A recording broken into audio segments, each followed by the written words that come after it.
So sorry I had to take the phone call. But I was saying that they really are here to teach us, just not go back in a bad way, but teach us to be into our now completely, and by taking conscience,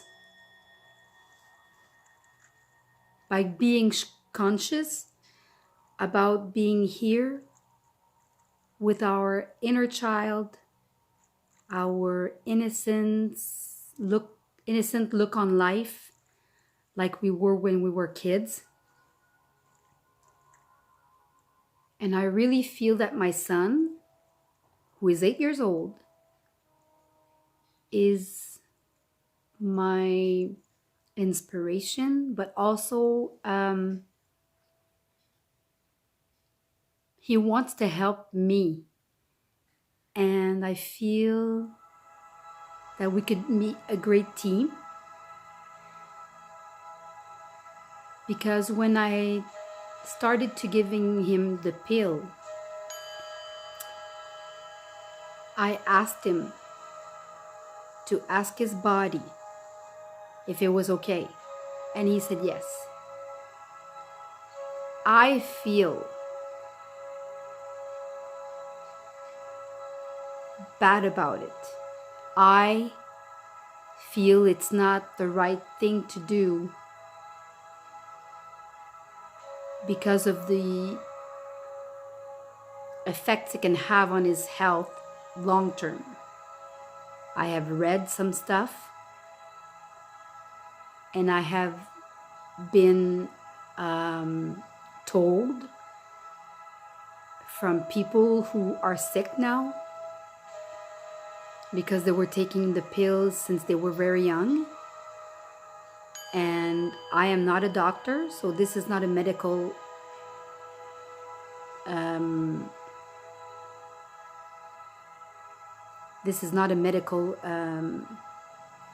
advice, but I read this, and it can have harmful long-term hurts on your heart, so cardiovascular malfunction, and also bladder malfunction with the years of taking the medication with the wrong milligrams, I presume.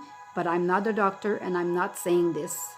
I read this, just to be clear.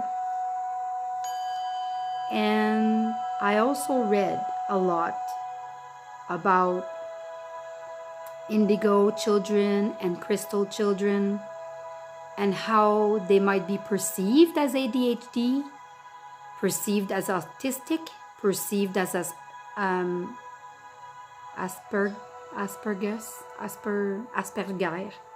I don't know the word in English. I don't know if it's the same. They are perceived that way because they are so enlightened.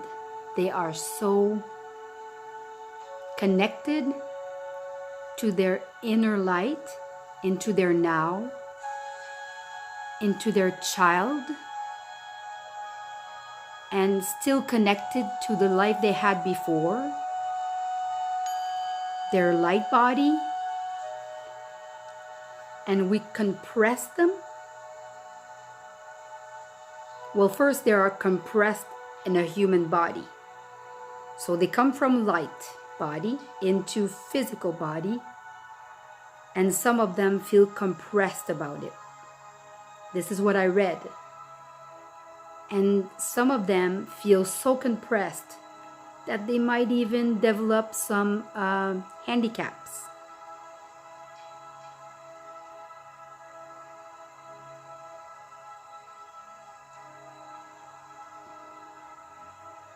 Some of them, with their handicap, don't speak, but can speak telepathically.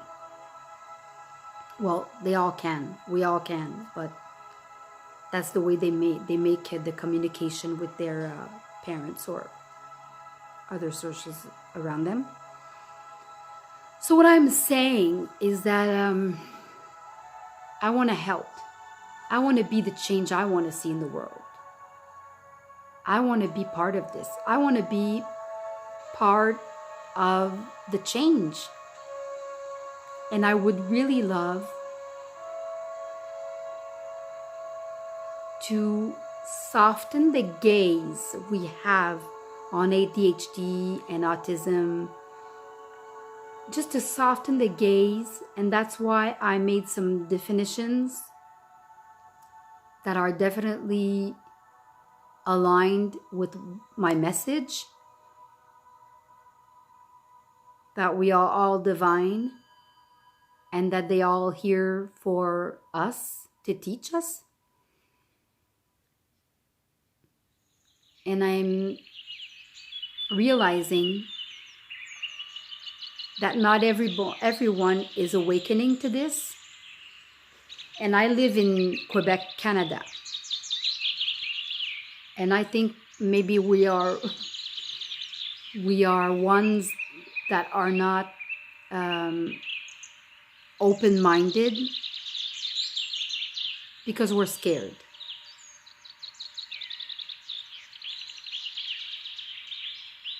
Now I know that when we're scared, it can switch our thoughts and lower our vibrations. So this is where I come in. This is where I want to teach for them to heighten their vibrations so that they can open up to the idea that maybe their son or their daughters are indigo or crystal children.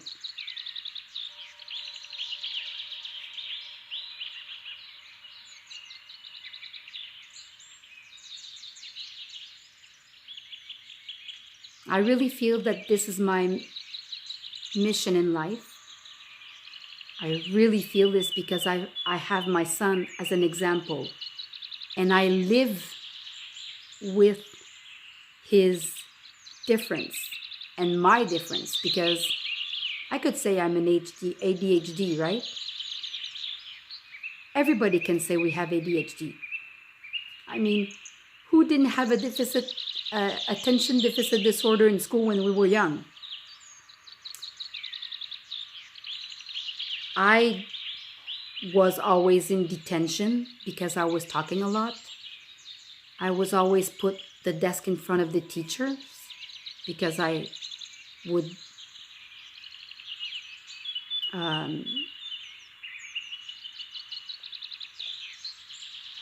be rumbling and be talking and just being a kid, right?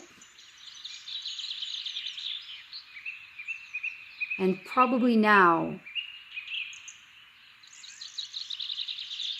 people are having a hard time accepting that kids move, kids speak, kids scream, kids are kids.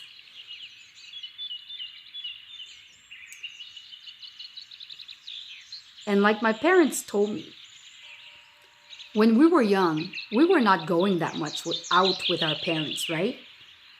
They would have babysitters babysit us at home, and they would go out. My mom would do the groceries by herself. My dad and my mom would go to the restaurant by themselves. My mom never took me to the restaurant when I was young with her 4 kids. But since a couple of years ago, families didn't want to reproduce what they had. So they wanted to have their children with them because the babysitter would cost too much. Paying the babysitter, paying the restaurant, the taxi, or whatever. So I think they said, well, we'll bring the kids with us. And we'll have a family time.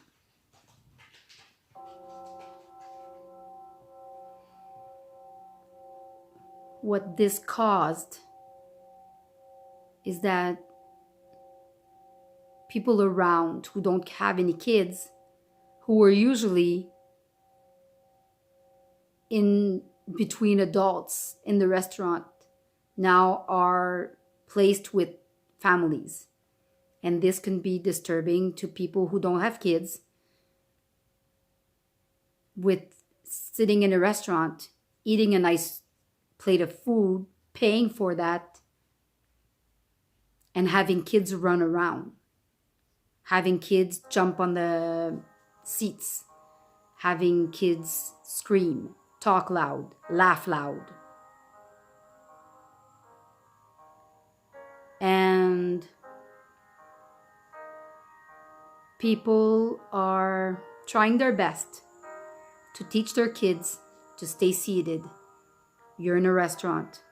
You're not supposed to talk loud. You're not supposed to laugh loud. You're not supposed to do this. You're not supposed to do that. And sometimes we, parents, can get a little ticked off. So the voice is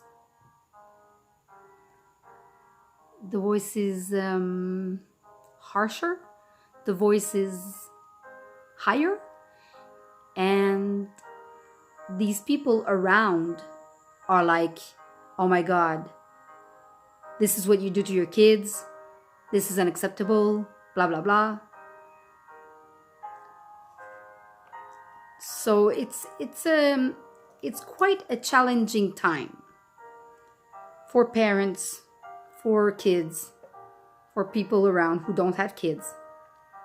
It's challenging. And I don't know where I was going into with this, but I just want to say that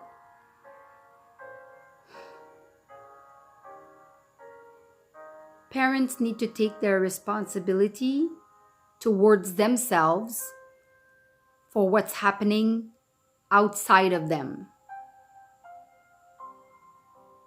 Take responsibility of themselves for what's happening outside of them. What I mean by this is, don't point at anybody else but yourself for what's happening. Even if the person is bad to you, she is a mirror. You must have been bad maybe somewhere in your life to someone, and it's coming back to you. Karma exists. But what you can do now is transfer this into a positive knowledge and experience, and show that to your kids. And when you do that work, when you do that inside work, it definitely transfers out. It's put out there. Definitely. I have been doing a lot of work, and I have been taking it slow since I stopped working as a waitress.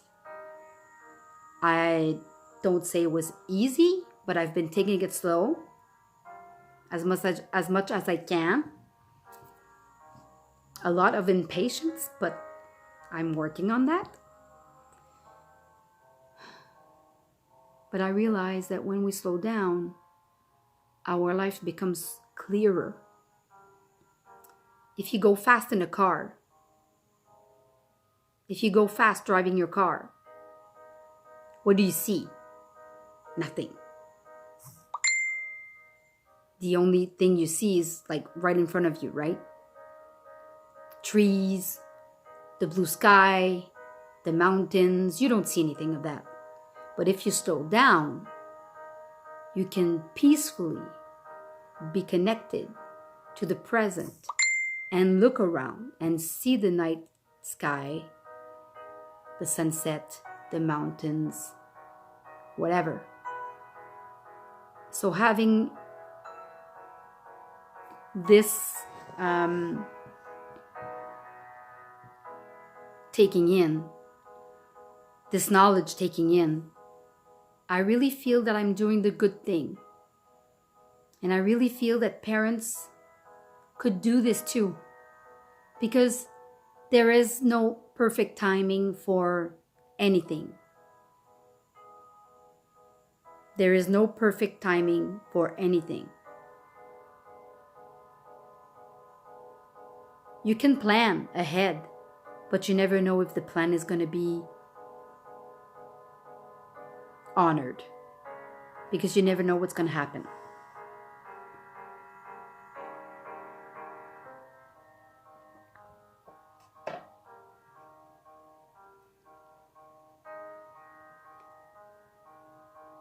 And I think more and more people need this, to be taught this, to be told this. That if you slow down, you will see the big picture. If you slow down, you will be able to back up a bit, look at your life, and see what's missing, what's good, what's bad, and work on that. I definitely feel that, and this is my own humble opinion. I was brought up by my mom and she was not working, so she was at home. And I really think that this is the right thing to do. Having a parent at home makes all the difference in the world for a kid. And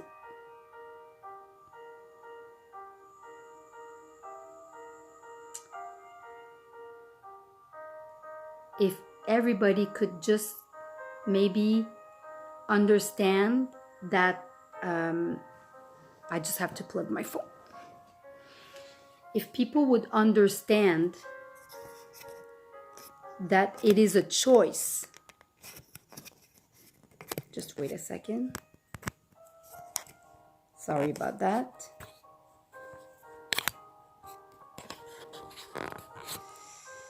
Wait. Wait. I don't want my phone to go dead, so I really need to do this. I'm sorry.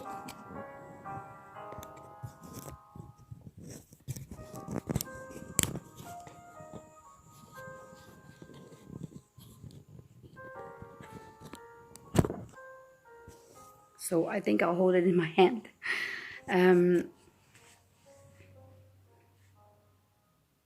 As I was saying,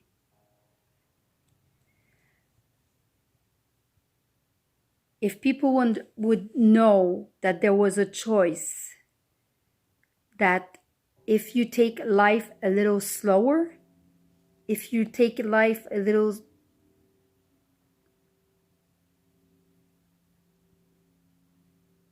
more into your now, that you will have a better life, a better family time, better time for you, better sleep, better health, better mental health.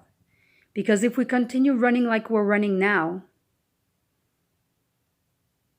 we are not robots. We are definitely not robots. And if we continue to run like we are now, we're going to the hole. And our kids, we are an example to our kids. They look up to us. And I remember my dad and my mom was not working, and my father would work, but he would work for himself. He had his own enterprise. And we had a lot of vacations where my dad would take us for 2 months during the summer, 3 months, and he would work from where we were, right? Let's say we were going to Alberta. And we would be there like all summer doing camping. My dad would actually work, but he would come back to us every night, and we would have family time, and we would have a great time camping with my mom, and my dad would be there every night with us. He really taught me the slow life, but I didn't get it because when I was young, I used to work. I used to work and work and work, 2 jobs, 3 jobs. I loved my work. But now I know that I was escaping me, escaping what I was truly called too. Because I needed to be loved so much, I wanted to serve. I wanted to serve everybody that wanted me so I can be loved back. So I did my job, and I did it great, and I did a lot of job, and I was excellent at it. And I really loved it. All those years I was waitressing, I really loved it. I really loved it. It was great school. And what a school it was. Oh, what a school it was. I feel like I really graduated university. And yeah, so this is it, just have people around you to take it slow. Teach them to breathe. Teach them that financially it will never be a good time to stop working or just live with one revenue. But you don't need those 2 cars. You don't need all that stuff. Just appreciate what you have and not what you don't have. Because usually when you're not happy, you go out there and buy some stuff that makes you think you'll be happy. That's your ego, right? But you will not be happier if you have all of that stuff. You won't be happier. You think you will, but you're not. So having that 15th pair of jeans, or having that 4th bottle of perfume, or having that blow dryer, having that car, is only the society having you think you need it, but you don't.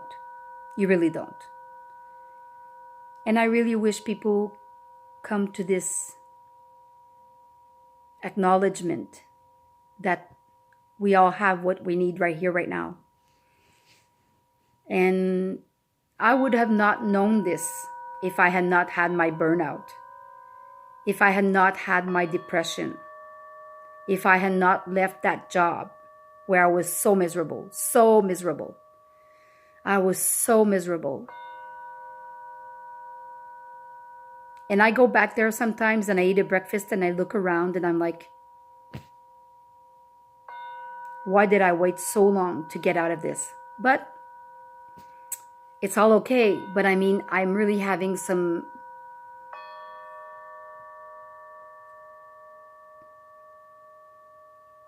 moments where I'm really into, wow, I feel like a complete other person. I feel like I'm years away of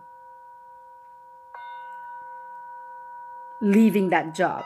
And I have left that job in November. It's already been 4 months. And I cannot believe it's been 4 months. It seems like years. And I'm really happy to where I'm at. And all of a sudden, the money panic just disappeared. I don't know what happened, but I know that I am divinely supported, divinely guided. I have security. I am safe. I know I'm safe. This happened like 2 weeks ago. I just was here during the day, and all of a sudden it was like, I don't need to worry about money anymore. It's all coming in. The money's coming in. The money's coming in. Money flows to me whether I work for it or not. Money flows to me whether I work for it or not. And I repeat this to myself. And I know that everything's going to be okay because I'm on the right path. And I'm ready for this. I'm ready. I'm ready to show the world how we can make a change with our children who have ADHD by not taking the pill anymore. If we do the right thing, if we become the change in school systems, we need a change. So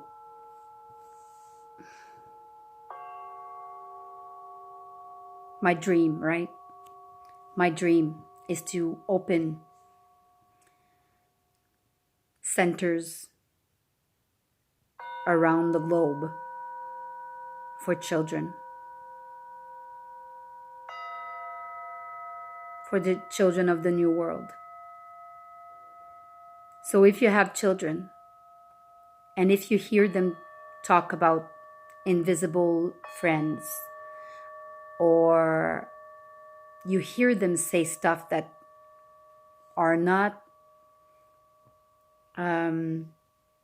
usual,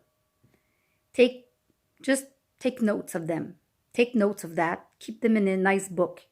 And one day I will need those stories, because I will take testimonials of those indigo and crystal children. I will need this for my book. So hope you can catch up to this video and hit the like button. This is all new to me, so please bear with me. And since I needed to do this YouTube channel because I really had to get the message out, and I'm practicing my English, and I really hope you like this video. And this is for you, whoever you are that clicked on the link to listen to the video. This is for you. Please share and have a great night. Thank you. Bye-bye. Bless you.